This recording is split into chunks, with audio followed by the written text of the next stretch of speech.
حضرت خدیجۃ الکبریٰ سلام اللہ علیہا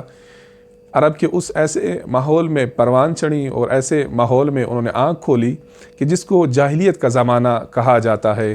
حضرت خدیجۃ الکبریٰ ایک ایسے ماحول ایک ایسے معاشرے میں بڑی ہوئی کہ جو معاشرہ بت پرستی جہاں پر عام تھی، جاہلیت کی رسم و رواج تھا، تو ایسے میں حضرت خدیجۃ الکبریٰ سلام اللہ علیہا جو ہے کتب تاریخ نے ان سے متعلق یہ لکھا ہے، کانت خدیجہ تدعی فی الجاہلیت الطاہرہ، حضرت خدیجہ کو جاہلیت کے زمانے میں طاہرہ یعنی پاک و پاکیزہ کا لقب دیا گیا تھا، یعنی ایسی خاتون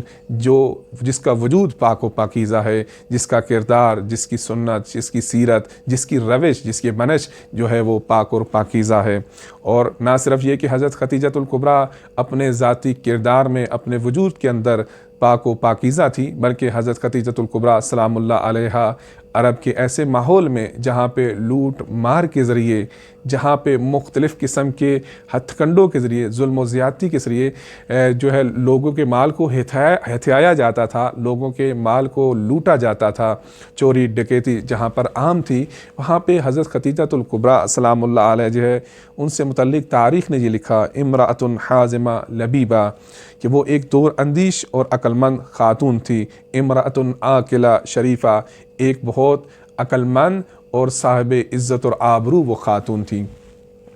تو ایسے ماحول میں کہ جہاں پہ لوٹ مار تھی، وہاں پہ حضرت خدیجۃ الکبریٰ سلام اللہ علیہ کی دولت، ان کی ثروت، ان کی عمارت جو ہے وہ بہت زیادہ تھی، اور ایسے ماحول میں عرب کے اس معاشرے میں حضرت خدیجۃ الکبریٰ سلام اللہ علیہا ایک بہت مالدار خاتون تھیں اور بہت زیادہ ثروت کی مالک تھیں، کہ جس کا سبب ان کی تجارت تھی۔ تجارت کے ذریعے حضرت خدیجۃ الکبریٰ نے اس عرب کے ماحول میں